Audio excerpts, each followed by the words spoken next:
नमस्कार दोस्तों, स्वागत है आपका लर्निफाई के इस यूट्यूब चैनल में। तो कल के लेक्चर में हमने देखा था क्या, जैन और बौद्ध धर्म का पार्ट 2 हमने देखा था। तो हमने जैन और बौद्ध धर्म जो है वो दोनों देख लिए हैं। जैन धर्म और उसके सिद्धांत क्या थे, और उसकी स्थापना किसने करी वो हमने देख लिया। बौद्ध धर्म, उसकी स्थापना किसने करी, महात्मा बुद्ध का व्यक्तिगत जीवन, बौद्ध धर्म के सिद्धांत, वो सब हमने देख लिए। उसके कुछ संप्रदाय भी हमने देख लिए, और उसके जो छोटे छोटे संप्रदाय जो है ना, वो जब हम आर्ट एंड कल्चर पढ़ेंगे तो हम गहन रूप से उसके बारे में जानेंगे। तो उसके बाद में आज के लेक्चर में हम देखने वाले हैं कि बुद्ध जो है उसके काल में राज्य और वर्ण समाज कैसा था, इसके बारे में आज हम देखने वाले हैं। तो चलिए बिना कोई टाइम वेस्ट करे शुरू करते हैं आज का लेक्चर।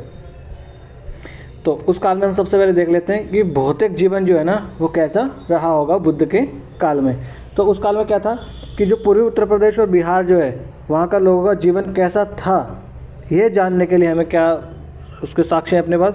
कुछ पुरातात्विक साक्ष्य हैं और कुछ ऐतिहासिक साक्ष्य भी अपने पास हैं। ऐतिहासिक साक्ष्यों में क्या जाएगा, मुख्य रूप से जो पाली ग्रंथ हैं वो ऐतिहासिक साक्ष्यों में अपने आ जाते हैं, और कुछ संस्कृत सूत्र साहित्य भी हैं जिन्हें शूल्व सूत्र कहते हैं। अभी हम पढ़ेंगे जो शूल्व सूत्र जिन्हें कहते थे वो भी जो है हमें साहित्य के रूप में मिल जाते हैं कि उस काल में भौतिक जीवन जो है कैसा रहा होगा। पुरातात्विक साक्ष्यों के रूप में हम क्या देख सकते हैं, जैसे ये उत्तरी काला पॉलिशदार मृदभांड, ये इस काल में आरंभ हो गया था। ये आप देख सकते हैं उत्तरी काला पॉलिशदार मृदभांड। ये बहुत ही पॉलिशदार मृदभांड हुआ करता था, बड़ा ही उत्तम किस्म का ये मृदभांड हुआ करता था। इसमें जो है ये मुख्यतः जो अमीर और उच्च वर्ग के लोग जो हैं वो इस्तेमाल करते थे इसे। तो ये जो पूरा काल है उस काल को ही उत्तरी काला पॉलिशदार मृदभांड अवस्था या काल के रूप में कह देते हैं। इसका उपयोग कौन करते थे, धनी लोग जो है वो इसका उपयोग किया करते थे। और इस मृदभांड के साथ आमतौर से लोहे के उपकरण भी हमें पाए गए हैं। तो जहाँ जहाँ ये मृदभांड मिला है वहाँ हमें लोहे के उपकरण भी पाए गए। तो हमने देखा था कि उत्तर वैदिक काल के अंत आते आते जो है लोहे का आविष्कार हो गया था, और उसी की वजह से नए नए और जो है वो नगर बने, नए नए राज्य जो है उनका गठन उस काल में हुआ। इसी काल में धातु मुद्रा का प्रचलन भी आरंभ हो गया था। तो हम ये आहत मुद्राएं देख सकते हैं, ये आप यहाँ देख सकते हैं आहत मुद्राएं। इनके आहत क्यों मुद्राएं कहा जाता था, क्योंकि इन मुद्राओं को ठप्पा मार के जो है इनको बनाया जाता था, इसलिए हम इनको क्या कहते हैं, आहत मुद्राएं। और इनको पंचमार्क्ड मुद्राएं भी कहते हैं,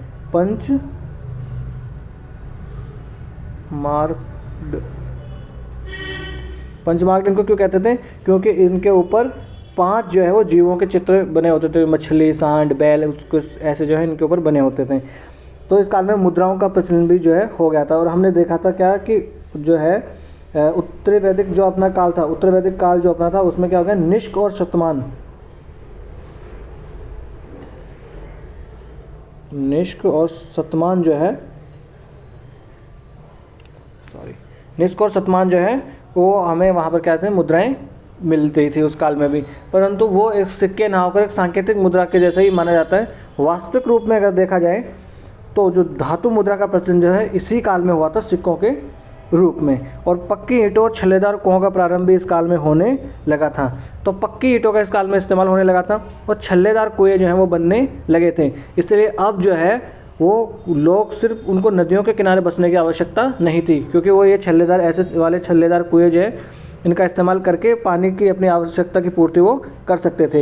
इसकी वजह से क्या हुआ कि नए नए जो है नगर बसने लगे, कि अब उनको सिर्फ और सिर्फ नदियों के किनारे बसने की आवश्यकता नहीं रहेगी। तो वो आराम से छल्लेदार कुएं का इस्तेमाल करके अपनी पानी की आपूर्ति जो है उसकी पूर्ति कर सकते थे। फिर क्या हुआ, इस काल में गंगा के मैदानों में ही नगरीकरण की शुरुआत इस काल में होती है। ये तो इसको हमने क्या कह दिया, द्वितीय नगरीकरण इसको कह दिया। द्वितीय नगरीकरण कैसा हुआ कि पहला नगरीकरण हमने कब देखा था, जब हमने सिंधु घाटी सभ्यता जो है वो पढ़ी थी, तब हमने क्या देखा था, पहला नगरीकरण देखा था जब सिंधु घाटी सभ्यता हमने पढ़ी थी। तो अब द्वितीय नगरीकरण कब हो गया, जब ये लोहे के आविष्कार के बाद में नगर नए नए बसने लगे, उसको हमने क्या कह दिया, द्वितीय नगरीकरण हमने इसको कह दिया। जैसे उदाहरण के तौर पर कौन कौन से नगर उस काल में बसे, कौशाम्बी, श्रावस्ती, अयोध्या, कपिलवस्तु, वाराणसी, वैशाली, राजगीर, पाटलिपुत्र, चंपा, ये सब जो है उस काल में शहर बसे। घर अधिकतर किससे बने होते थे, कच्ची ईंट और लकड़ी के उस काल में बने होते थे, जो संभवतः मध्य गंगा के मैदानों की नम जलवायु में नष्ट हो गए होंगे। तो वो हमें इसीलिए अब वो लकड़ी के घर जो है वो नहीं मिले, क्यों, क्योंकि वो नम जलवायु की वजह से नष्ट हो गए होंगे। हमें क्या मिलता है कि मगध जो है उसकी जो राजधानी थी अपनी पटना। तो पटना में हमें क्या, पाटलिपुत्र में हमें क्या मिला है, उस काल के हमें लक्कड़कोट बने हुए भी मिल के भी साक्ष्य, मतलब साहित्यिक साक्ष्य हैं, मगर उसके पुरातात्विक साक्ष्य हमें नहीं मिले। क्यों नहीं मिले? क्योंकि नम जलवायु की वजह से वो नष्ट हो गए होंगे। और नगर शासन के नगर जो है वो शासन के मुख्यालय हुआ करते थे। भाई आज भी जो है वो शासन के मुख्यालय कौन होते हैं? नगर ही होते हैं। तो उस काल में भी शासन के मुख्यालय कौन थे? नगर हुआ करते थे। और वो नगर धीरे धीरे क्या होंगे, वो अंततः क्या बन गए? बाजार बन गए। और वहाँ शिल्पी और वणिक लोग आकर वहाँ पर बसने लगे, और तो वो बाजार का काम करने लग गए। शिल्पी और वणिक दोनों अपने अपने प्रमुखों के नेतृत्व में श्रेणियाँ बनाकर रहते थे। ये इंपॉर्टेंट है कि श्रेणियाँ बनाकर वो रहते थे, जिन्हें हम कहते हैं इंग्लिश में गिल्ड्स। जैसे आज भी देखते हैं हम लोग कि आईएएस जो है उनका एसोसिएशन होता है, आईपीएस का एसोसिएशन होता है। ये कुछ मतलब जैसे अपना होगा फिक्की हो गया, उद्योग वालों का एसोचैम हो गया। तो ये सब चीज़ें आज के ज़माने में है, तो उस ज़माने में भी ये हुआ करती थी। जो शिल्पी और वणिक लोग जो थे वो अपनी अपनी जो है वो श्रेणियाँ बनाकर उस काल में रहा करते थे। ये आप देख सकते हैं उत्तरी काला पोलिस जो मृदभांड है उसकी जो है कहाँ कहाँ उसका क्षेत्र फैला हुआ था। तो ये जो आपको ये क्षेत्र पूरा दिख रहा है इतना जो गहरे कलर में, ये सब उत्तरी काला पोलिस मृदभांड का ये क्षेत्र रहा है उस काल का। ये शिल्पियों द्वारा बनाई गई जो वस्तुएं थी वो वणिक लोग कहाँ ले जाते थे? दूर दूर तक वो लेके चले जाते थे। और इनमें कपड़ा, हाथी की दांत की वस्तुएं, बर्तन आदि सामान रहते थे। शिल्पी उनको बना देते थे और वणिक लोग उनको बेच देते थे। अब जो हमने अभी पढ़ा कि श्रेणियाँ, तो श्रेणियों से मुझे एक चीज़ आपको बतानी है कि जो श्रेणियाँ होती थी वो बहुत ही पावरफुल होती थी। इनका सीधा संपर्क जो है वो राजा से हुआ करता था। और ये श्रेणियाँ जो है अपने सदस्यों को दंड भी दे सकती थी। और ये इतनी प्रभावशाली होती थी कि श्रेणियों का दिया हुआ दंड राजा भी शायद ही जो है वो पलट सकता था। तो आप देख सकते हैं कि श्रेणियाँ उस काल में कितनी पावरफुल रही थी। फिर हम देखते हैं इस काल के जो प्रमुख नगर हैं वो किसके किनारे बसे हुए थे? नदियों के किनारे वो बसे हुए थे और व्यापार मार्गों के आसपास में बसे हुए थे। क्यों बसे हुए थे? ताकि नदियों से है वो आराम से व्यापार कर पाए, और नदियों से उनको सुरक्षा भी प्राप्त हो जाती थी प्राकृतिक। तो इसकी वजह से क्या है वो व्यापारिक मार्गों पे और प्रमुख नदियों के किनारे उस काल के नगर बसे हुए मिलते हैं। वाराणसी जो है वो तो बुद्ध के समय में महान व्यापार का केंद्र हुआ करता था। वाराणसी बहुत बड़ा व्यापारिक केंद्र था बुद्ध के समय में। कौशल, मगध और तक्षशिला जो है इन सबसे वाराणसी क्या होती जुड़ी हुई थी उस काल में। तक्षशिला आप जानते हैं क्या है? तक्षशिला अपने उत्तर पश्चिम में देखा जाएगा, आज के पाकिस्तान जो है वहाँ पर ये जो है तक्षशिला अपनी पड़ती है पाकिस्तान में। तो तक्षशिला तक ये जो है मगध और ये सब जुड़े हुए थे। और ये मथुरा, उज्जैन और ये सब गुजरात से जुड़े हुए थे। और गुजरात के समुद्र मार्ग जो है वहाँ से भी व्यापार हुआ करता था। तो ये अपना मथुरा, उज्जैन होते हुए ये दक्षिण की तरफ रास्ता जाता था गुजरात तक। तो ये देख सकते हैं आपकी व्यापारिक जो है केंद्र एक दूसरे से जुड़े हुए भी उस काल में थे। और नदियों से भी उस काल में व्यापार हुआ करता था। और मुद्रा के प्रचलन से भी व्यापार को बढ़ावा मिला।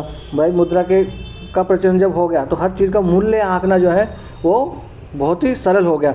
और ये भी कहा जाता है कि मरे हुए चूहे तक का वो मूल्य लगा लेते थे। तो इसका कहने का अर्थ ये है कि उस काल में मुद्रा का इतना प्रचलन हो गया कि हर चीज़ का मूल्य वो निर्धारित कर सकते थे। और इस काल की हमें आहत मुद्राएं भी मिलती है जो हमने अभी पीछे देखी हैं। और इन मुद्राओं के सबसे पुरानी निधियाँ जो हैं वो कहाँ में मिली हमें? उत्तर प्रदेश और मगध में इनकी निधियाँ हमें सबसे ज़्यादा मिली हैं। इसका मतलब उत्तर प्रदेश और मगध जो है वहाँ पर क्या होता था? ज़्यादा मात्रा में व्यापार होता होगा, इसीलिए तो वहाँ पर इनकी निधियाँ पाई गई हैं। ठीक है, आगे चलते हैं। आरंभ के अभिलेख शायद पत्थर और धातु पर अंकित नहीं थे, इसलिए वो क्या हो गए? लुप्त हो गए।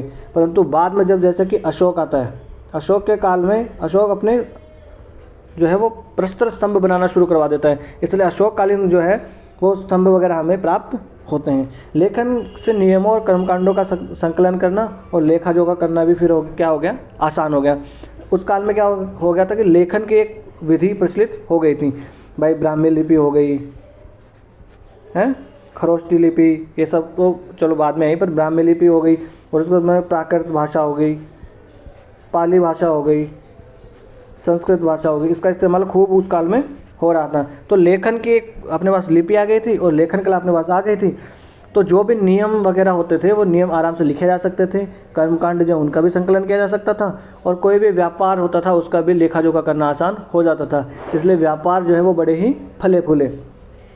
और इस काल में क्या हुआ, सूक्ष्म मापन विषयक जो है वो ग्रंथ भी इस काल में लिखे गए, जिन्हें क्या कहते थे, शुल्ब सूत्र कहते थे। ये आपको याद रख लेना है। ये शुल्ब सूत्रों में क्या होता था कि अलग अलग तरीके के इनमें सूत्र लिखे जाते थे, यानी कि अब मापने वाले सूत्र इनमें लिखे जाते हैं। जैसे अगर घर जो है उसको बनाना है तो उससे रिलेटेड जो मापने की जो होती है तरीके, वो भी इसमें लिखे जाते थे। तो शुल्ब सूत्र इस काल में रचे गए। फिर हम देखते हैं ये NBBW जो आपको लिखा है ना, इसका मतलब है उत्तरी काला पॉलिशदार मृदमान। इसमें हमें कोई ग्रामीण बस्ती तो प्राप्त नहीं हुई है, परंतु इसके कुछ ठीकरे वगैरह, मतलब ठीकरे आप जानते हैं जब वो मृदमान टूट गया होगा तो उसके जो बचे हुए अवशेष जो होते हैं वो क्या होते हैं, ठीकरे होते हैं। वो हमें बिहार और उत्तर प्रदेश के कुछ मैदानों में हमें प्राप्त हुए हैं। और वैसे भी हम सोच सकते हैं कि अगर कोई इतने बड़े नगर सर्वाइव कर रहे हैं तो वो बिना ग्रामीण एक बड़े विकसित, मतलब आप कह सकते हैं कि एक मजबूत ग्रामीण व्यवस्था के बिना नगर जो है वो सर्वाइव नहीं कर सकते। क्यों नहीं कर सकते? क्योंकि शहरों में जो आदमी रह रहे हैं उनको अगर देखा जाए तो भोजन कौन उपलब्ध करवाएगा? ग्रामीण व्यवस्था वाले उनको भोजन उपलब्ध करवाएंगे।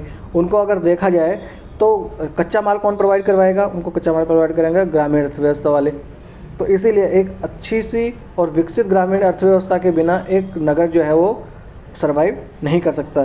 तो वही हम देखते हैं कि शहरों का जीवित रहना तब तक संभव नहीं जब तक इसके भरण पोषण के लिए कर, बलि और राजांश, एक मिनट यहाँ से हम कर लेते हैं स्क्रीन साफ, कर, बलि और राजांश के तौर पर पर्याप्त मात्रा में उपलब्ध ना हो, तब तक जो है वो शहर जीवित नहीं रह सकते। अब हम कर देख लेते हैं। कर मतलब तो जो आज का टैक्स है वही कर है। बलि क्या होती थी? ये बलि, छोटी ई की मात्रा इसमें, बलि होती थी नजराना। यह जब हम उत्तर वैदिक काल और वैदिक काल देखते हैं उस काल में क्या होता था कि उस काल का राजा भी बलि लिया करता था, परंतु वो बलि क्या होती थी, वो स्वैच्छिक होती थी। यानी कोई भी अपने राजा या अपने सरदार के पास जाता था तो अपनी स्वेच्छा से कुछ भी लेके जाता था।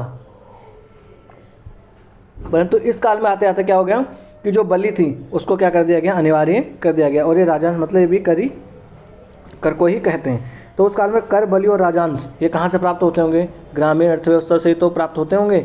भाई किसानों पर कर लगाया गया हो तो जो लगाया जाता होगा। एक कर कितना लगाया जाता था? 1/6 अपनी उपज का 1/6 उस काल में कर लगाया जाता था। एक मिनट यहाँ से भी स्क्रीन साफ कर लेते हैं हम लोग। और पाली ग्रंथों में भी हमें मिला है कि वहाँ पर अनगिनत गांवों का हमें उल्लेख मिला है पाली ग्रंथों में भी। तो एक मजबूत ग्रामीण अर्थव्यवस्था के बिना शहरों का सर्वाइव करना आसान नहीं है। तो मतलब उस काल में ग्रामीण अर्थव्यवस्था थी वो भी बड़ी फली फूली होगी। फिर हम देखते हैं गाँव की भूमि जो थी वो क्या कर रही थी कि उसके हर टुकड़े क्या करते थे, हर परिवार के बीच में वो बटे हुए थे, परिवारों के बीच में जो वो बटे हुए थे उसके टुकड़े। और कृषि जो है उसमें मजदूरों को लगाकर भी खेती करी जाती थी। तो कृषि मजदूर होते हैं ना, उनको लगाकर भी खेती उस काल में करी जाती थी। तो अगर ये आपको स्टेटमेंट आ जाए एग्ज़ाम में कि बुद्धकालीन जो व्यवस्था थी उसमें कृषि मजदूर जो है वो पाए गए हैं, उनके साक्ष्य मिले, तो आप कहेंगे हाँ उस काल में कृषि मजदूर अवश्य ही पाए गए हैं। और सिंचाई की सुविधा भी उस काल में होती थी। किसके द्वारा? नहरों के द्वारा सिंचाई की सुविधा होती थी। और ये नहरों की जो है वो व्यवस्था कौन करता था? नहरों की व्यवस्था करता था जो अपना ग्राम का मुखिया होता था। ग्राम का जो मुखिया होता था वो इन नहरों की व्यवस्था करता था गाँव के लोगों के साथ मिलकर। फिर किसान अपनी उपज का 1/6 भाग चुकाते थे, हमने पढ़ ही लिया है। फिर क्या होता था कि कुछ गांव जो है वो ब्राह्मण और वणिक जो लोग होते थे उनको दे दिया जाता था। कैसे दे दिए जाते थे? ये एक राजस्व ग्राम हुआ करते थे। यानी कि ये ब्राह्मण या वणिक लोग जो है कोई अगर सेवा करते होंगे राजकीय कार्य में तो उनको सिक्के तो दे दिए जाते थे वेतन के तौर पर। तो परंतु क्या होता था, कभी कभी इनको ये राजस्व ग्राम भी दे दिए जाते थे। और इन राजस्व ग्रामों में सिर्फ इनको राजस्व वसूलने के अधिकार हुआ करते थे। जो धनी किसान होते थे वो कौन होते थे? गृहपति या गृहपति उनको कहते थे, जो धनी किसान हुआ करते थे। और इस काल में उत्तर प्रदेश और बिहार में जो सबसे ज़्यादा धान जो भी अनाज उपजाया जाता था वो कौन सा था? चावल या धान जो है उसको उपजाया जाता था इस काल में। तो हमें ये भी पता लगा कि इस काल में जो है मुख्य फसल देखा जाए तो कौन सी हुआ करती थी? धान हुआ करती थी। और हमने देखा कि उत्तर वैदिक काल के लोग जो थे वो धान जो है उससे परिचित नहीं थे, वैदिक कालीन लोग धान से परिचित नहीं थे। मगर इस काल में जो है मुख्य फसल ही क्या हो गई थी? धान हो गई थी। देखिए पूर्वी उत्तर प्रदेश और बिहार जो है उसमें आज भी धान जो है वो बहुत उगता है। फिर जो हम देख लेते हैं उस काल की प्रशासन पद्धति कैसी हुआ करती थी। तो इस काल में हम बहुत से राज्य देखते हैं, जैसे कौशल, मगध, और जैसे आप देख लें अवंती, अष्टमक, गांधार वगैरह बहुत सारे इस काल में हुआ करते थे। परंतु इनमें सबसे ज़्यादा शक्तिशाली कौन से हुए? कौशल और मगध ही सबसे ज़्यादा शक्तिशाली इस काल में हुए। हालांकि अवंती जो थी, अवंती नाम का जो राज्य था वो भी शक्तिशाली हुआ करता था। और दोनों क्षत्रिय वर्ण के आनुवंशिक राजाओं द्वारा शासित थे। कौन से? कौशल और मगध के। तो क्षत्रिय वर्ण के जो आनुवंशिक राजा थे वो उस काल में इन पर शासन किया करते थे। और राजा के प्रति प्रतिष्ठा जो होती है वो सबसे ऊपर हुआ करती थी। और उसके जान माल की रक्षा का क्या होता था? विशिष्ट प्रबंध हुआ करता था। उसकी प्रतिष्ठा सबसे ऊपर हुआ करती थी। वो सिर्फ जैसे बुद्ध जैसे कोई धर्मगुरु होते थे ना, उन्हीं के सामने नतमस्तक होता था। बाकी उसकी प्रतिष्ठा सबसे ऊपर राज्य में हुआ करती थी। और उसकी जान और माल की रक्षा के लिए क्या था? विशिष्ट प्रबंध रहता था। तो उस काल में अगर देखा जाए तो जो मेगस्थनीज भारत आया था, मेगस्थनीज जब भारत आया था तो उसने ये उल्लेख किया था अपनी किताब में इंडिका में। मेगस्थनीज हम जब पढ़ेंगे मौर्य काल तब और पढ़ेंगे इसके बारे में। तो इंडिका में उसने जो है उल्लेख किया है कि जब राजा बाहर निकलता है तो उसके आसपास जो है उसकी बहुत ही सुरक्षा जो है वो बड़ी चाक चौबंद रहती हैं। नंगी तलवारें लिए जो है महिलाएं उसकी सुरक्षा करती है और राजा को बहुत भय रहता है कि कोई उसकी जान ना ले लें। तो जब उसने लिखा है मतलब ये अवश्य ही रहा होगा। हालांकि थोड़ी बहुत अतिशयोक्ति हो सकती है परंतु इसमें कुछ ना कुछ सच्चाई तो रही होगी। तो उसकी जान माल का क्या होता था? विशिष्ट प्रबंध रहता था। जैसे आज अपनी एसपीजी है वैसे उस काल में भी एसपीजी हुआ करती थी। राजा अनेक अधिकारियों की सहायता से शासन करता था, जिसमें क्या होता था? गांव के प्रधान से लेकर ऊपर तक राजा तक सारे जो है क्रमबद्ध रहा करते थे। और उस काल की सबसे बढ़िया बात क्या थी कि राजा और गांव का प्रधान जो है वो सीधे संपर्क में हुआ करते थे। उच्च कोटि के अधिकारी क्या कहलाते थे? वो महामात्र उनको कहा जाता था। और वो कई तरीके के कार्य करते थे। कौन से? जैसे सेना नायक, मंत्री, न्यायाधिकारी, महालेखाकार और अंतःपुर प्रधान। अंतःपुर प्रधान मतलब जो महल का प्रधान होता था कि महल की जो भी व्यवस्था होती थी वही देखता था। तो यह सब कौन होते थे? महामात्र होते थे। जो बड़े बड़े जो है अधिकारी हुआ करते थे वो होते थे महामात्र। आप आज के काल में इन्हें मंत्री कह सकते हैं। तो वो जो मंत्री हुआ करते थे वो उस काल में महामात्र उन्हें कहा जाता था। और आयुक्त के नाम से जाने वाले कुछ अधिकारी भी उस काल में पाए गए हैं जो भी सेम ऐसे ही काम करते थे जैसे ये महामात्र उन्होंने किया है। ठीक है, आगे देख लेते हैं। जो उच्च वर्ग के अधिकारी और मंत्री जो है वो अधिकतर ब्राह्मण या पुरोहित वर्ग से ही चुने जाते थे। तो जो उच्च वर्ग के अधिकारी वगैरह होते थे वो ज़्यादातर जो है वो ब्राह्मण वर्ग से ही चुने जाते थे और वे राजा के जो अपने गोत्र से नहीं लिए जाते थे। अब ये देखिए उत्तर वैदिक काल से और इस काल में जो एक डिफरेंस क्या आ गया कि उत्तर वैदिक काल में जो राजा के अधिकारी होते थे वो मैक्सिमम होते थे राजा के स्वयं के गोत्र के होते थे वो, मगर इस काल में क्या हुआ? अपने गोत्र से वो अधिकारी वगैरह को नहीं लेता था। पारितोषिक के तौर पे क्या होता था? चांदी की आहत मुद्राएं उनको दी जाती थी और राजस्व ग्राम भी दिए जाते थे। तो ये राजस्व ग्राम कौन से होते थे? जिन पर राजस्व वसूल करने का अधिकार उनको होता था। यानी प्रशासनिक अधिकार तो अभी भी राजा के पास ही होता था। सिर्फ उन गांवों से राजस्व वसूल करने का अधिकार किसको मिल जाता था? जिसको ये राजस्व ग्राम दे दिए जाते थे। और ये राजस्व ग्राम ग्रहण करने के लिए उन्हें अपने गोत्र के लोगों से अनुमति लेने की आवश्यकता नहीं थी, जबकि उत्तर वैदिक काल में ऐसा था कि वो उसको अपने गोत्र के लोगों से अनुमति लेना आवश्यक था। फिर हम उसका आगे देख लेते हैं। ग्राम अंचल का प्रशासन जो कहाँ था? वो गांव के मुखियों के हाथों में रहता था। जैसे आज भी अपने ग्राम अंचल का जो है प्रशासन किसके हाथ में रहता है? भाई मुखिया जो होता है, अपने सरपंच जो होता है उसके हाथों में होता है। तो उस काल में भी उसी के हाथों में हुआ करता था, मगर वो आज के सरपंच से ज़्यादा प्रभावी होता था। शुरू में जो ग्राम का जो मुखिया होता था वो कौन था? जो कबायली लड़ाकू टोली थी उसके नेता के रूप में वो काम करता था। इसलिए उसको क्या कहता थे? क्या कहा जाता था? ग्रामणी उसको कहा जाता था, जिसका अर्थ होता है ग्राम या कबायली लड़ाकू टोली का नेता। देखिए जब हम पढ़ते हैं कि उन दो राज्यों के बीच में संग्राम हुआ, तो संग्राम का अर्थ क्या होता था? कि दो ग्रामों के बीच में युद्ध हो जाना। तो ये ग्राम होती थी लड़ाकू टोली, और ये जो एक संग्राम हो जाना इसका मतलब होता है दो लड़ाकू टोली के बीच में युद्ध हो जाना, यही संग्राम हुआ करता था। तो ये जो ग्राम होता था वो क्या होता था? एक लड़ाकू टोली हुआ करती थी उस ज़माने में उत्तर वैदिक काल में। और जो इस काल में आते आते वो क्या हो गया? जीवन में जब स्थिरता आई तो वो लड़ाकू टोली का मुखिया जो ग्रामणी था इस काल में आके वो ग्राम भोजक बन गया। ग्राम भोजक इस काल में वो बन गया। अब उसको ग्राम भोजक, ग्रामणी या तो ग्रामिक उसको कहा जाने लगा। जब जीवन स्थायी होने लगा तो उसने भी अपना नाम बदल के ग्राम भोजक कर लिया, जबकि वो उत्तर वैदिक काल में क्या कहलाता था? ग्रामणी कहलाता था, जो कि एक लड़ाकू टोली का नेता हुआ करता था। आगे चल लेते हैं। ग्राम प्रधान जो था उसका बहुत ही महत्व हुआ करता था। उसका सीधा संबंध जो है वो राजा से होता था, यानी कि राजा और उसके बीच में वो मतलब शाम के टाइम पर रोज़ टेलीफोन पे बात करते थे और राजा सीधा पूछता था सरपंच साहब गांव में स्थिति कैसी है। तो देखिए उस काल में इतनी एक सुदृढ़ व्यवस्था हुआ करती थी। शायद आज के काल में भी ऐसा हो, कम से कम प्रधानमंत्री तो नहीं, पर अगर अपने मुख्यमंत्री भी या कम से कम डीएम भी अगर सरपंच के साथ अगर सीधा संपर्क में रहें तो अपने गाँव की व्यवस्था जो है वो भी बहुत सुधर सकती है। फिर हम देख लेते हैं सेना और कराधान उस काल में कैसा हुआ करता था।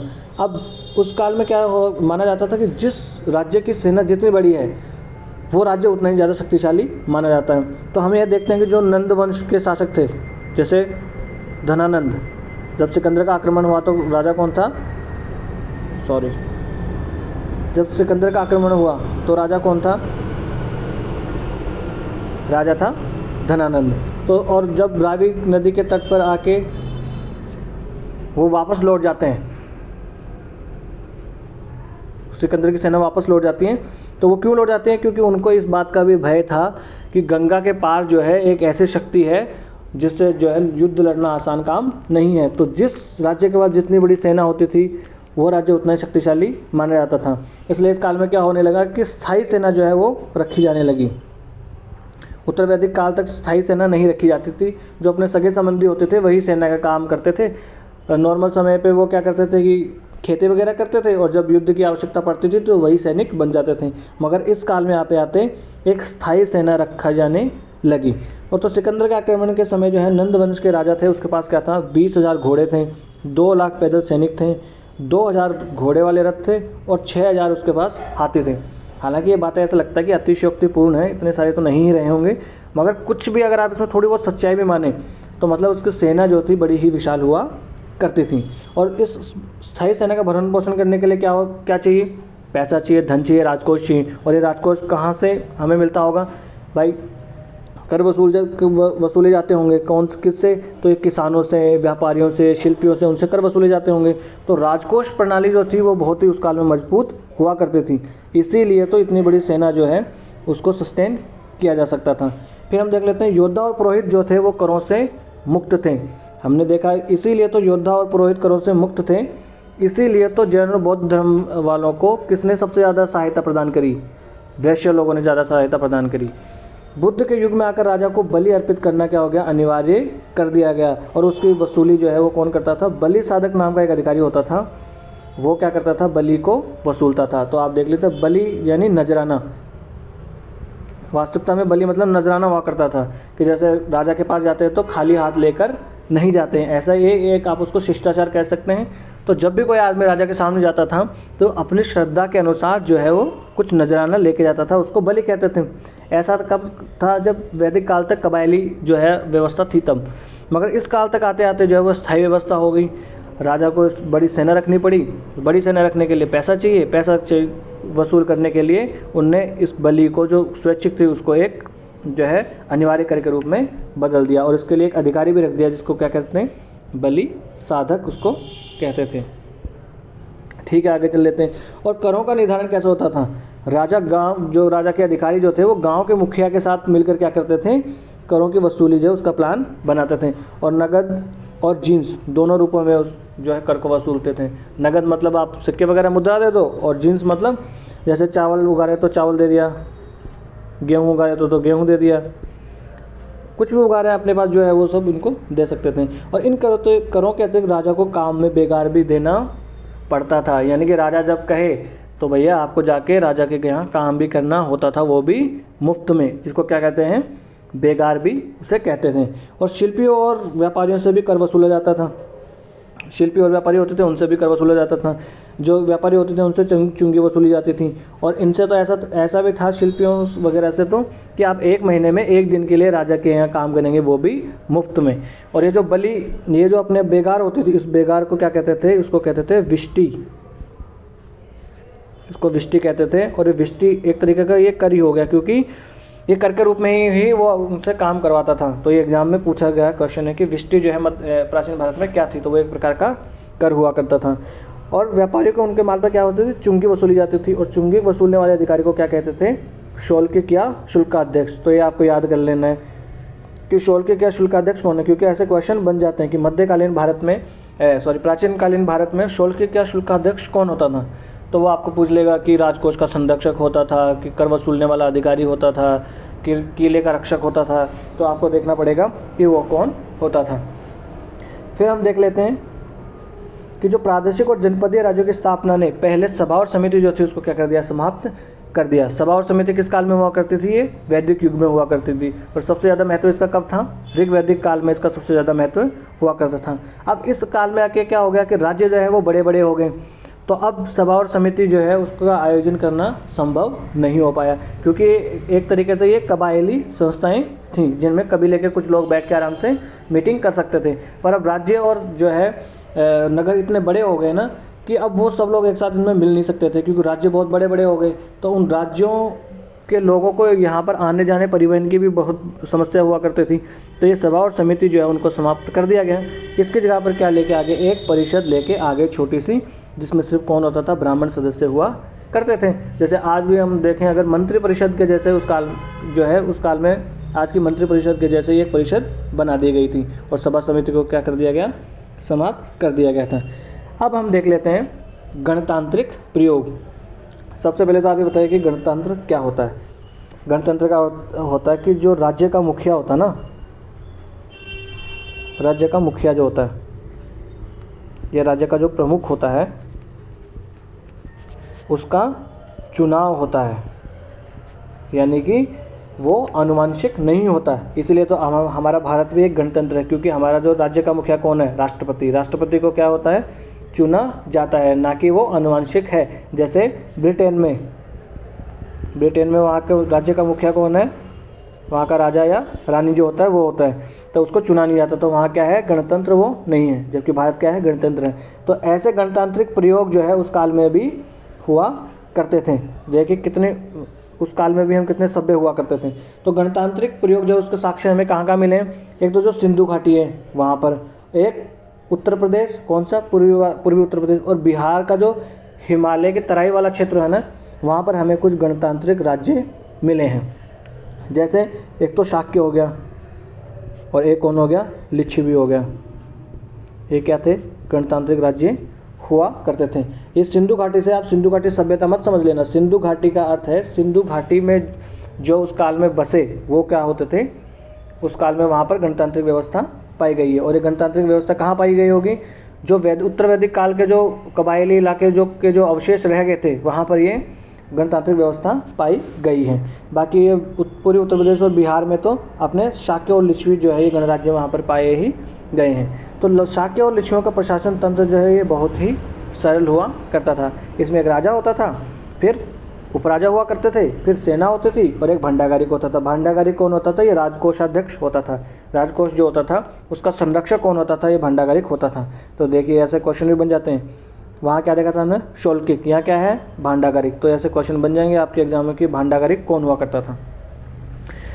और गणतंत्र की परंपरा जो है वो मौर्य काल से कमज़ोर होने लगी थी, क्योंकि मौर्य काल के बाद में, मौर्य काल के आते आते और मौर्य काल के बाद में जो क्या हुआ था, एक तांत्रिक राज्य है वो बनने लगे थे। राज्य बहुत ही शक्तिशाली होने लगे थे। तो मौर्य काल के बाद में आते आते जो है ये कमज़ोर होने लगा था, क्या, गणतांत्रिक व्यवस्था जो हुआ करती थी।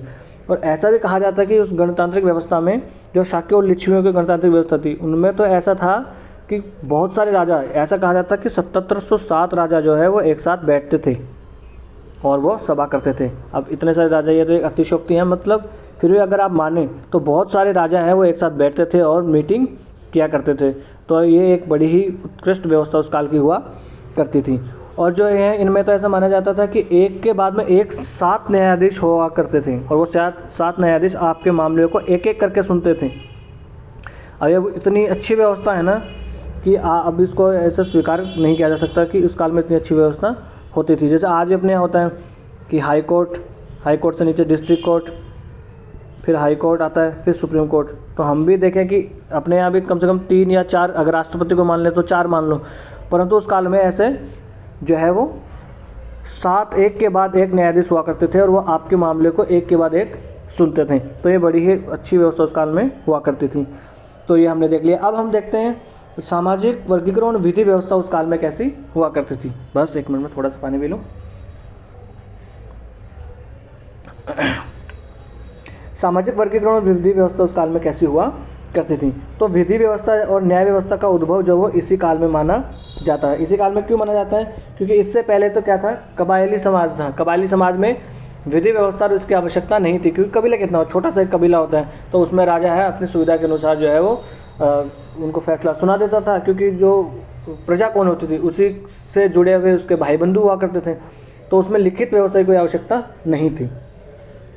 तो कबायली कानून पहले चलते थे जिसमें वर्ग भेद का कोई स्थान नहीं हुआ करता था। लेकिन इस काल में आते आते क्या हो गया कि वर्ग भेद जो है उस काल में आके हो गया और समाज जो है वो 4 वर्णों में बट गया।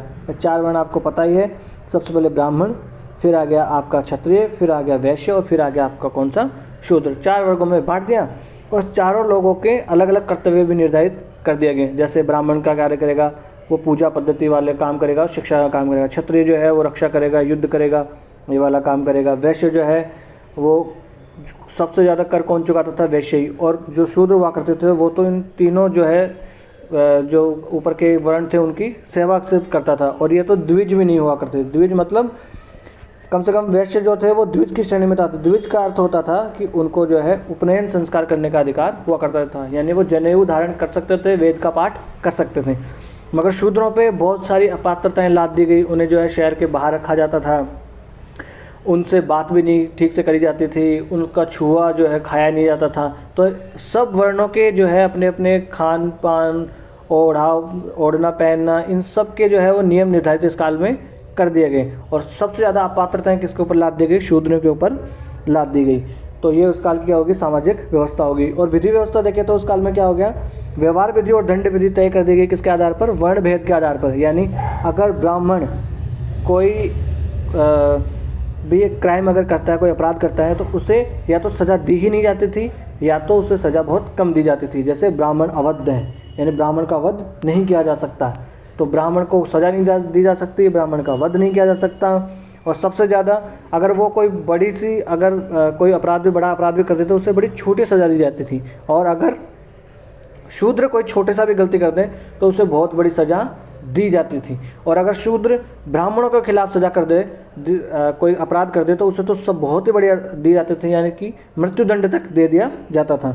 दीवानी और फौजदारी मामले राजा के प्रतिनिधि देखते थे, जो क्या करते थे, कठोर दंड भी दे दिया करते थे। जैसे कोड़े लगा दो, सर काट दो, इसकी जीभ खींच लो, इसका सर काट दो। ऐसे काल में उस काल में हुआ कांड भी हुआ करते थे। तो ऐसा होती थी न्याय व्यवस्था। तो आज जो है हमने देख लिया बुद्धकालीन जो है समाज कैसा था, उस काल की भौतिक जीवन कैसा था, श्रेणियाँ वगैरह हमने देखी। ये श्रेणियाँ वगैरह वाला जो है आपको याद कर लेना कि श्रेणियाँ क्या हुआ करती थी। ऐसे क्वेश्चन बन जाते हैं और ऑलरेडी ऐसे क्वेश्चन बने भी हैं। उस काल की श्रेणियाँ देखे, अलग अलग जो अधिकारी हैं उनके नाम हमने देखे, महामात्र हमने देखे, शुल्काध्यक्ष हमने देखा, भंडागारिक हमने देखा। तो ये सब चीज़ें हैं जो आपको याद रख लेनी है। ये वाला लेक्चर बड़े ही ऐसे एक कहानी के तौर पे हमने आपको समझाया है। इसमें आपको एक कहानी के तौर पे ही ये याद रखना है। बस मुख्य आपको क्या है कि जो मैंने कुछ प्रशासनिक टर्म जो आपको बताए हैं वो आपको याद रख लेने चाहिए। जैसे कि अधिकारियों के नाम वगैरह हो गए, विष्टि क्या था तो एक कर हुआ करता था, बेगार क्या हुआ करती थी, जो ऐसे वाली चीज़ें आपको याद रख लेनी है। तो आज का लेक्चर करते हैं यहीं समाप्त। तो ये हमारा टेलीग्राम चैनल है, आप ज्वाइन कर लिए, लर्निफाई अनलॉकिंग नॉलेज। और इसकी जो PDF है लेक्चर की, इसमें मिल जाएगी। और जो जितने भी अपने पास और भी कुछ हम अगर इनिशिएटिव लेते हैं तो उसकी PDF वगैरह जो है स्टडी मटेरियल आपको यहीं प्रोवाइड करवाया जाएगा। तो ये आप लेक्चर जो है अपना ये अपना टेलीग्राम चैनल आप ज्वाइन करिए, टेलीग्राम चैनल। और अगर बड़े हम लोकतांत्रिक रूप से अपने चैनल को चलाएँगे, कोई आपका कोई सुझाव है तो आप दीजिए आराम से, कोई इसमें कोई दिक्कत वाली बात नहीं है। तो आज का लेक्चर करते हैं यहीं समाप्त। थैंक यू, धन्यवाद।